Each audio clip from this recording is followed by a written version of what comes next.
근데 우리 국민들이 보는 건 정치적 책임은 어디까지 질 것인가. 그게 중요하죠. 그럼. 법적 책임은 제가 봤을 때는 기자회견을 직접을 했던 사람까지는 법적 책임을 질 겁니다. 아, 김성호, 김인환. 그렇죠. 그리고 그 과정에서 또 기자회견을 하라고 지시했던 이준석, 이용주 의원은. 이용주 의원도 아마 기자회견 부분은 본인은 참석 못했지만 단장이니까 의사결정을 해서 본인은 참석 못했. 본인은 아마 지역에 있어서 참석을 못했는데 그까지 법적 책임은 져질 거고요. 허위사실 유포죄의 공범으로 저는 기소가 될 거로 보고. 예. 박지원. 이제 박지원 대표나 이제 안철수 후보.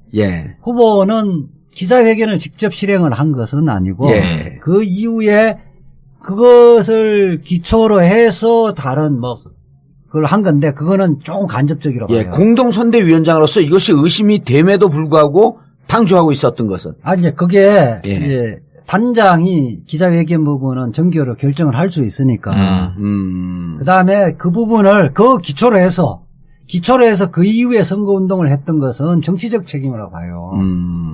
결국 오로지 국민의당과 안철수 후보의 이익을 위해서 다 했던 것이고, 안철수나 박지원 대표도 그 부분에서 다시 제대로 사후에라도 확인을 하고, 만약에 이것이 사실이 아니면, 선거 전에라도 사과를 하고 바로 잡았어요. 내용을 바로 잡았어야죠. 그랬으면은 고소고발까지 안 갈 수가 있죠. 그렇게 했으면 이까지 그런 실수를 할 수도 있겠다. 이렇게 국민들은 생각할 수 있는데 저는 실기했다고 보고요. 지금 그 이후에 사건이 터진 이후에도 저는 제가 안철수 후보였다면 모든 것은 제 불찰로 일한 것이기 때문에 저부터 수사를 하십시오. 저는 이 부분에 대해서 법적 책임뿐만 아니라 정치적 책임까지 다 지겠습니다. 모든 것이 저에서 출발했고 제가 그것을 자기를 당선시키려고 했던 거 아니에요. 그런데 지금 나와서 해야 되는데 지금도 호텔에 숨어서 조사받고 그러잖아요. 저는 이것은 기본적으로 국민에 대한 지도자의 자격이 없다고 봐요. 박시영 대표, 그 국민의당의 운명이 어떻게 되는 거예요? 왜 이런 사태가 벌어지는 거예요? 국민의당의 속성을. 일단 당내 문화나 시스템이 굉장히 폐쇄적이고, 안철수 사당화가 돼 있죠, 사실. 왜냐하면, 실질적으로 이제 보고라인이나 당의 선대위 조직은, 나름대로 굴러가는데, 실질적으로 안철수 사람들, 비선 라인이 존재하는 것 같고요. 그런 부분에서 별도로 보고 체계도 좀 있는 것 같고 계속 호남 의원들하고 안철수 직계들하고 겉돌았다는 거 아닙니까? 그거를 박지원 상임공대 겉돌았습니다. 이렇게 좀 단정적으로 얘기해. 겉도는 거 아닙니까? 이렇게 치사하게 얘기하지 말고 좀. 그러면 이제 박지원 씨가 이제 조율을 한 것으로 이렇게 알려져 있는데 어쨌든 그런 폐쇄적인 당문화. 이게 가장 고질적인 병폐라고 보여져요. 자, 당이 해체되는 과정까지, 그러니까 많은 정치적 전문가들, 일단 정치인들이 국민의당 끝났다. 이미 이미 벨 쳤다가 뭐지, 벨 쳤다? 별 쳤다? 종 쳤다? 종 쳤다. 종 쳤다? 벨 쳤다라 그러니까. 이미 종 쳤다라고 보는 분들이 많은데, 어떻게 보세요? 예측을 해보세요. 잠깐, 고 가기 전에. 고 가기 전에. 꼼꼼하신데, 오늘? 왜, 국민의당이 이제 오합지졸. 오합지졸들로 이제 구성됐다 그랬다. 국민의당이 제일 친한 사람 있잖아, 문병호. 이제 거기 국민의당의 선대본부에서 이야기를 들어버리면 선대본부가 검증되지 않는 사람만 있고 한 게 하나도 없었다는 거예요. 이제 민주당 같은 경우는 그동안 몇십 년 동안 어쨌든 사원 토대가 있잖아요. 그리고 또 민주화 운동을 했던 사람들이 상당히 있기 때문에 이념적이든 간에 경력에서 일정한 기준이 있어요. 일정한 기준에 미달된 사람들은 다 배제돼지거든요.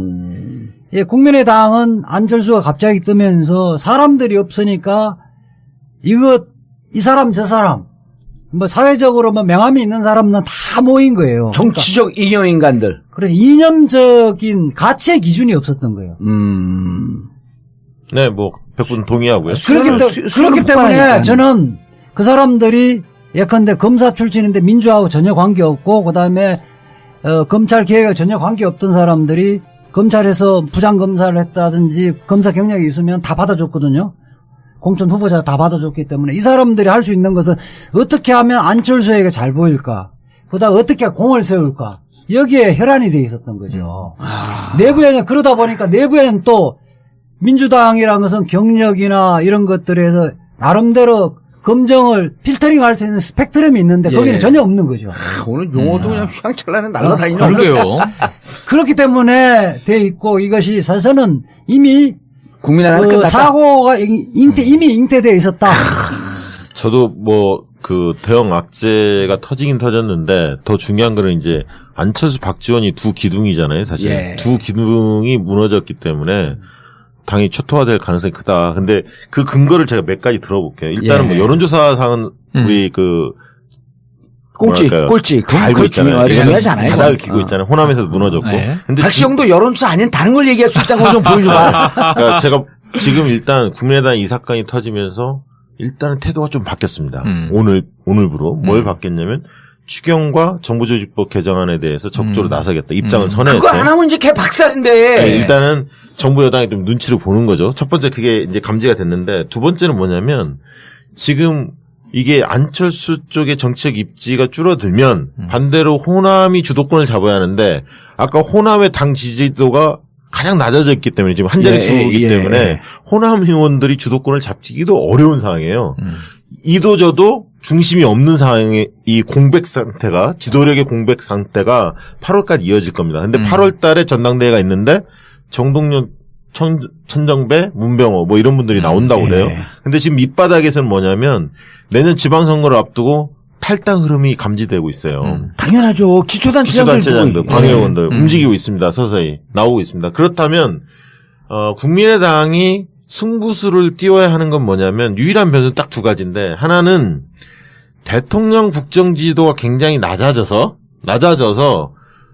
민주당이 독자적으로 전국을 끌고 가기 어려운 상황이 닥쳐서 통합하자 이런 어떤 욕구가 생겼을 때 국민의당이 기사회생할 수가 있습니다.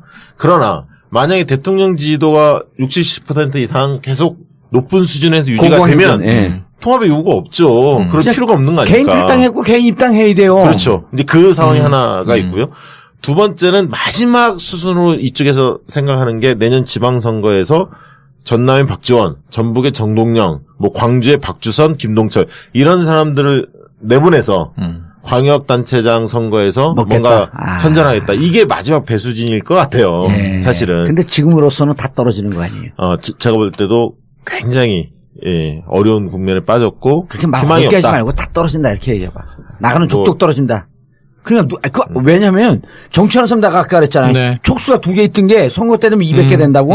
기초단체장들이 제일 위험해요. 광역의원들이 제일 위험하거든요. 기초의원들은 저절로 오는 건데 이렇게 되면 광주, 호남, 전북, 광주, 전남에서 기초단체장 한 석도 못 냅니다. 기초단체장 한 석도 못 내는데 어떻게 광역단체장을 먹어요? 지금 거기서 여당이 오히려 광역단체장은 어려워도 기초단체장 한둘은 건질 수도 있죠. 군단이 이런 데들이 그런데 있으니까. 지금 저는 지금 한두 기초단체장 한두 개 갖고 당이 유지가 돼요? 기초의원, 강력의원 지금 한두 명씩 탈당하잖아요. 이거 저는 뚝이 터졌다고 봐요. 뚝이 터진 거죠. 엑소도스에 그러고. 그 사람들이 가장 민감하거든요. 가장 주민들하고 근접했기 때문에 이제 이거는 이제는 우리가 내년 지방선거에서 지지율 회복이 불가능하다고 체감적으로 느끼거든요. 최영일 평론가님, 정치평론가 많이 했으니까 제가 질문할게요. 네. 지방선거는 얼마나 남았어요? 지방선거 이제 1년도 안 남았죠.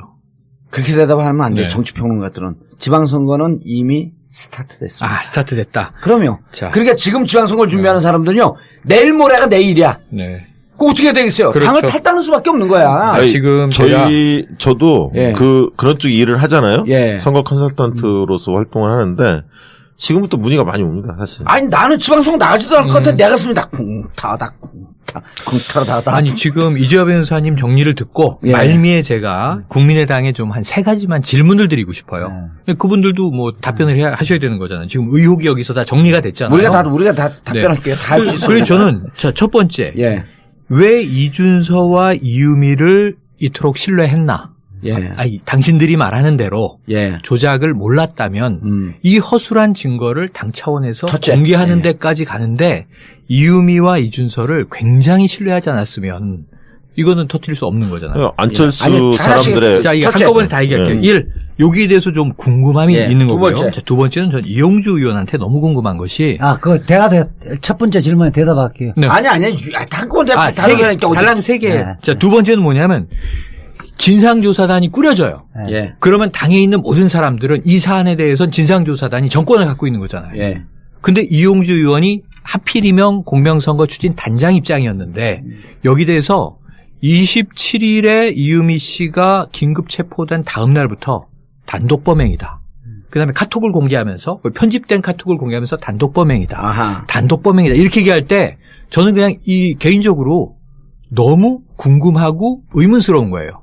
저분이 지금 나서서 단독 범행이라고 주장하는 게 국민의당의 결백에 어떤 도움이 되나 안 되거든요. 예. 그리고 진상조사단은 왜 단독 범행이라고 규정을 냈을까? 진상조사단은 이제 꾸려져서 조사를 시작했는데 예. 별도로 예. 자 마지막 세 번째는 박지원 전 대표가 우리 정치구단으로 다 알고 있잖아요. 예. 아까 말씀하신 대로 온갖 일을 겪으신 분인데 휴대폰 2개였다. 문자 폭탄이 들어와서 비서관에게 맡겨놨다. 고론하는 그 자료를 못 봤다. 그 시점에. 이 얘기로 면피를 해요. 근데 이게 5월 1일이에요. 바이버로 자료를 날렸다고 하는 게. 이 자료를 검증했다고 하는 게 오늘 이 진상조사단 발표에 따르면 5월 3일인가 그래요. 뭐 이제 발표하기 하루 이틀 전이에요. 그리고 5월 5일 날 발표를 해요. 그러면 이 시간 여유가 대선 때 한 사나흘 있지 않습니까? 근데 박지원 전 대표에게 여러 루트로 이 보고가 안 들어갔다. 이 중요한 자료가. 그리고 발표를 보고 알았다. 이건 너무 이상하고 예. 그 다음에 박지원 대표가 아까 얘기한 대로 특검 주장한 게 너무 이상한 데다가 최근에 한 이야기는 뭐냐면 내 목을 걸겠다. 이런 얘기를 하시죠. 그것도 추미애한테. 그러면서 당신은 뭘 걸겠냐. 이건 국민의당이 지금 이렇게 난 이걸 걸 테니 넌 이걸 걸어라. 이게 지금 배팅 게임이 아니에요. 예. 국민의당의 입장을 누구보다 알겠습니다. 잘 알. 자. 그래서 이런 여러 가지 정황을 합쳐보면 이용주 의원만 해도 이 청문회 스타 아닙니까? 예. 이렇게 대응할 사람이 아니잖아요. 그래서 저는 가장 이 예. 국민의당적인 대응 하나를 사례로 말씀드리면 질문하고 지가 다 얘기해. 아니 요건 별도 질문 그 정도로 받고요. 불어. 예. 요거 하나 읽어드릴게요. 저는 최근 저희 당 사건으로 너무나 부끄러워 두문불출하고 있습니다. 차마 죄송하다는 말조차 꺼내지 못하고 있습니다. 조용히 벽을 바라보며 정치란 무엇인지, 초심은 무엇인지 생각하며 반성 중입니다. 누구 얘기예요? 편안한 주일 되십시오. 누구 얘기예요? 누구일 것 같으세요? 이용주요? 아니에요? 그러면 지금 이용주 의원은 벽을 바라보고 초심을 생각하고 있지 않잖아요. 누구예요, 그거는? 지금 이 국민의당에서 가장 많은 스피커 역할을 하다가 예. 최근에 모든 기자와 언론에서 연락이 두절된 김경진 의원. 김경진 의원이에요. 이거 동보로 어제 보냈어요. 예, 알겠습니다. 자, 첫 번째 이준서, 이유미를 간단하게 시간이 없으니까 이제 왜 이렇게 신뢰를 하는지 아닌지 따져볼 필요 없이 급했다. 급했다. 그리고 급했다. 두 번째 질문. 아니, 급한 것도 있고 이용주 의원의 단독 개국 범죄라고 공신들이잖아요. 진신 개국 캠프, 공신들. 예. 진신 캠프부터 출발했던 그러니까 안철수 사람들이. 의원의 측근으로 분류된 인사들이다. 예. 이쪽에서 결정을 하게 되면 당에서는 공식 라인에서 뭐라 할 수가 없어요. 자, 두 번째. 왜 단독 범행이라고 단정적으로 얘기했느냐? 이용주 의원 부장검사 출신이잖아요. 예. 수사희망이 자기에게 뻗쳐오고 있기 때문에 다급했다. 다 아는데 다급했다. 그 다음에 세 번째. 박지원 자, 박지원 전 대표. 전 대표. 예. 왜 이렇게, 아까도 우리가 잠깐 얘기했죠. 왜 이렇게 급하게. 음. 배팅하듯이 나는 추미애 대표에게 내 목을 걸 테니 그래서 내가 SNS 날리려고 그랬어요. 왜 추미애 대표를 박지원 살인자로 대표는 만드냐. 이용주 의원하고 달리 정치적인 흥정을 해서 정치적으로 자기가 수사 대상에서 빠지고 싶어하는 욕망이 있는 거죠. 그렇게 해서 정치적 게임으로 법적 책임을 정치적 게임으로 이렇게 변질시키려고 하는 변질시키고 거예요. 이것을 자칫 잘못하면 양비론으로 끌고 갈 수 있고. 그렇게 하면서 정치적 탄압의 그렇죠. 형태로 프레임 자체를 전환시키는 거예요. 그 조짐은 보이고 예. 아니, 근데 있잖아요. 알겠습니다. 저는 마지막으로. 한마디로. 예. 이준서 씨가 이게 박지원 전 대표한테 직접 보낸 것도 있지만 이게 이용주 의원이나 이런 분들한테도 김성호 부단장이나 이런 분들한테 보냈을 거 아닙니까? 상식적으로. 그러면 이용주 의원이 또 박지원 전 대표하고 수시로 통화했을 수도 있는데 아직 이 부분은 지금 이야기가 안 나오고 얘기 안 있잖아요. 나오고 부분 안 드러나는데 그러니까 여기서 상식적으로는 그렇게 보이잖아요. 그러니까 사실. 5일날 기자회견을 했으면 이게 어떤 기자회견이었냐, 무슨 근거냐라고 하는 것을 당에서 수시로 얘기를 하고 있는데 사전 이 사후에. 내용을 지금도 박 전 대표는 몰랐다? 이것은 정치를 아는 사람들은 이건 난센스. 후보도 몰랐다. 하여튼 정리하면 이용주 그 의원은 자기 밑에까지는 법적 책임을 질 수밖에 없다는 걸 알아요. 예. 자기 스스로가 검찰 출신이잖아요. 스스로가 그 이제 보호막을 치려고 했던 거고. 그래서 단독 범행을 그 이유미가 진술했다는 거를 변호인 통해서 뭐 확인을 안 했지만 실질적으로 진술했는 거 변호인 통하지 않으면 알 수가 없는 거거든요. 알겠습니다. 국민의당의 지금 형국이 우리가 그 울무 덫이라 그러잖아요. 짐승 그렇죠. 잡으려고 덫을 딱 넣는데 덫에서 빠지려고 울무가 아니라 얼무. 올무에? 올무. 내 자취만 들어갔고 내가 좀 무식하잖아. 올무. 어떤 사람들이 상당히 있기 때문에 이념적이든 간에 경력에서 일정한 기준이 있어요. 일정한 기준에 미달된 사람들은 다 배제돼지거든요. 예, 국민의당은 안철수가 갑자기 뜨면서 사람들이 없으니까 이 사람 저 사람 뭐 사회적으로 뭐 명함이 있는 사람은 다 모인 거예요. 정치적 이념 인간들. 그래서 이념적인 가치의 기준이 없었던 거예요. 네, 뭐 100분 동의하고요. 그렇기 때문에 저는 그 사람들이 예컨대 검사 출신인데 민주하고 전혀 관계없고 그다음에 검찰 개혁에 전혀 관계없던 사람들이 검찰에서 부장검사를 했다든지 검사 경력이 있으면 다 받아줬거든요. 공천 후보자 다 받아줬기 때문에 이 사람들이 할 수 있는 것은 어떻게 하면 안철수에게 잘 보일까, 그다음 어떻게 공을 세울까, 여기에 혈안이 돼 있었던 거죠. 내부에는 그러다 보니까 내부에는 또 민주당이라는 것은 경력이나 이런 것들에서 나름대로 검증을 필터링할 수 있는 스펙트럼이 있는데 거기는 전혀 없는 거죠. 오늘 용어도 그냥 휘황찬란히 날아다니는. 그러게요. 그렇기 때문에 돼 있고 이것이 사실은 이미 국민의당은 끝났다. 사고가 이미 잉태되어 있었다.